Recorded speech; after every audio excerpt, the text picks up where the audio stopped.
Zee 24 तास एक पाऊल पुढे। कोल्हापूरमध्ये सुरू असलेल्या खून सत्राचा छडा लावण्यासाठी मुंबई क्राईम ब्रँचची टीम उद्या कोल्हापुरात दाखल होणार आहे। कोल्हापूर पोलिसांना गुन्हेगाराचा शोध लावण्यात अपयश आल्यामुळे थेट मुंबई क्राईम ब्रँचच्या हातात तपासाची सूत्र देण्यात आल्याची माहिती गृहराज्यमंत्री सतीश पाटील यांनी दिली आहे। गेल्या काही दिवसापासून कोल्हापुरात हत्यांचं सत्र सुरू आहे।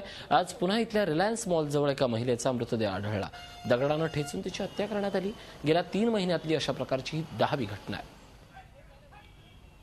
महाराष्ट्राच्या गृह खात्यानं तात्काळ यामध्ये एक सक्षम यंत्रणा पाठवणे आवश्यक आहे, कारण का आज 10 खून झालेले आहेत, अजूनही होण्याची शक्यता नाकारता येत नाही। त्यामुळं गृहमंत्र्यांनी यामध्ये गांभीर्याने घेतलं पाहिजे। बड़े बड़े शहरों में छोटी छोटी बातें होती है असं गृहमंत्री जरी म्हणत असतील तर ह्या कोल्हापुरात तुम्ही आम्ही आमची चेष्टा खपवून घेणार नाही।